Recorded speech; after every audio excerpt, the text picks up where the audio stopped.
also important to notice that the density of the structure, the density of the geometry gets higher as the pitch goes higher. These are increasing pitches as you go down. So that's a very important point. So what if physical matter was actually built like this? What if this is the secret of physical matter? Could that mean that atoms and molecules as we know them could fundamentally shift? That's what we're looking at. As I was training you into seeing yesterday, is there a parallel reality where space and time flip over, where they invert with each other? And the answer is yes. That's actually what is going on.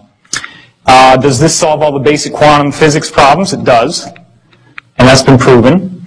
Goes back to the two-slit experiment where you have single electrons that move through two slits, but then they form an interference pattern of more than two slits on the other side, which is like a wave. So here you have a particle, but over here you have a wave, and you can even have multiple strikes at the same time. So atoms and electrons are not little bitty chunks of matter. They're just energy. But they're not behaving the way they should. So here's another diagram of that. This is what a wave does. A wave is just like if there was a liquid here, and then it hits this, it ripples like two waves on a pond coming together, and that's how you get your interference pattern. So of course, wave-particle duality. What we're discussing now is the idea that a particle is here in space-time. That's where it's fixed in time but can move around in space. But in the inverted world, it's spread out in time. So it's still the same thing. It's just that it's now flipped over into another domain.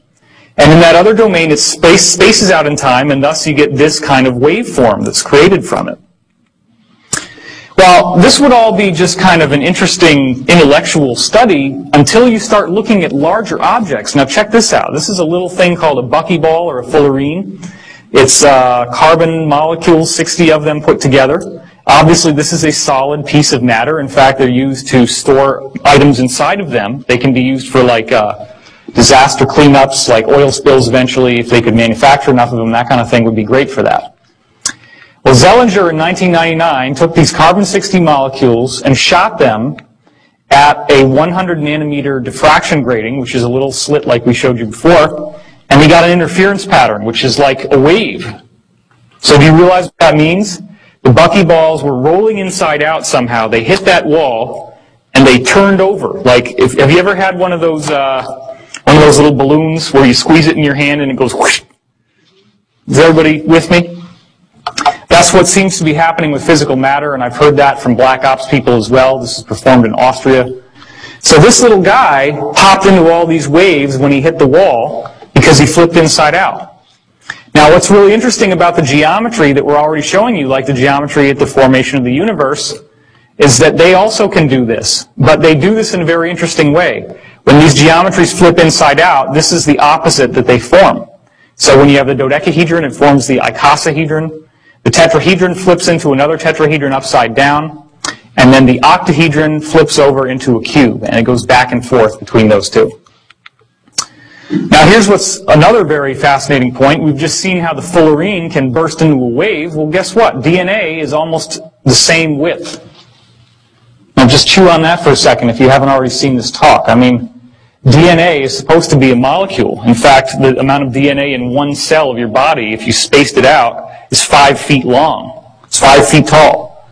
So there's a lot of DNA in there, but if DNA can turn into a wave, then that opens the door to all these quantum non-locality principles. All of a sudden that stuff becomes real. It becomes true.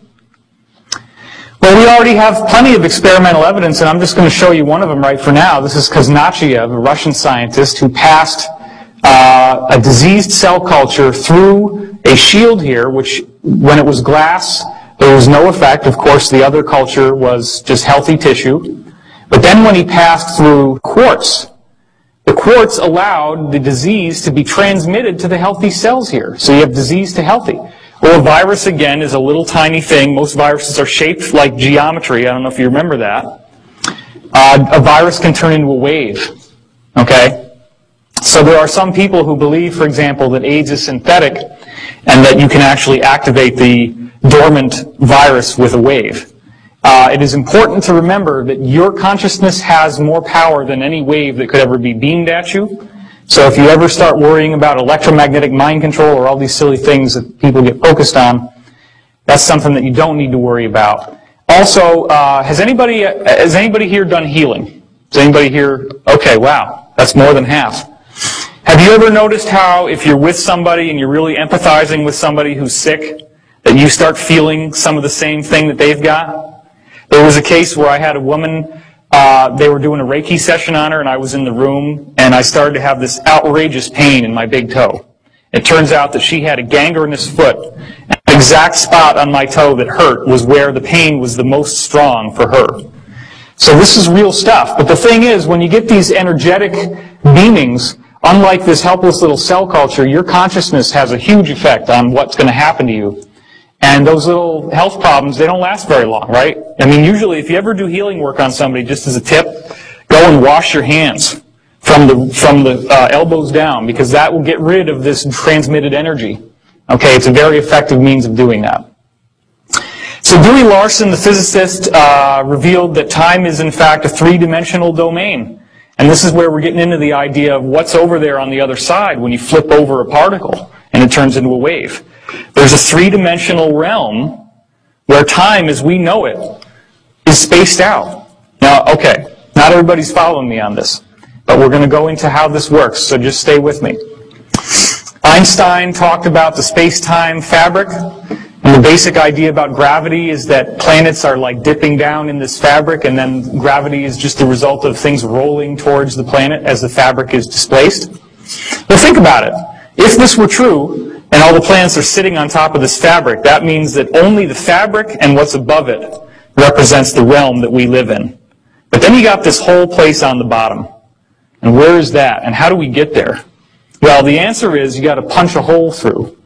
So that's your wormhole, right? You know, the word wormhole comes from the idea of a worm burrowing through an apple.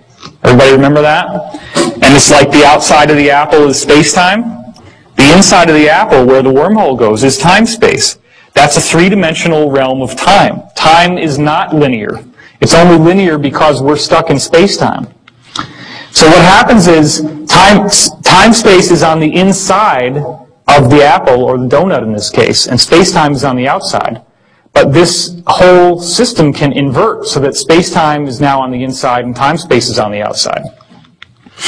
So here's the basics of it again. 3 dimensions of space and 1 dimension of time. You can move around in space, but you're fixed in time. It's moving forward like a river. When you go into time-space, what we would think of as time is now 3-dimensional, and what we would think of as space is now 1-dimensional. You actually move around in 3 dimensions of time. This is where we're having dreams.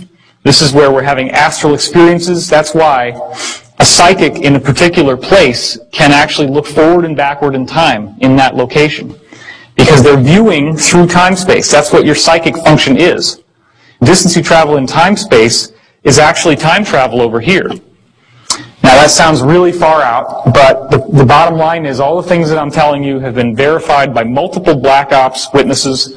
They've been verified by experimental secret projects, and a lot of actual evidence that's in the public domain that we just don't normally understand what it is or why it's there.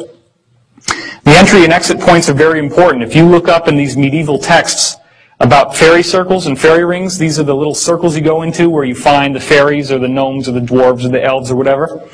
Well, you don't just find them anywhere. You have to go into these circles, and you can only enter them at certain times because it has to have to do with a planetary alignment. You see, the Earth has naturally occurring natural stargates on them.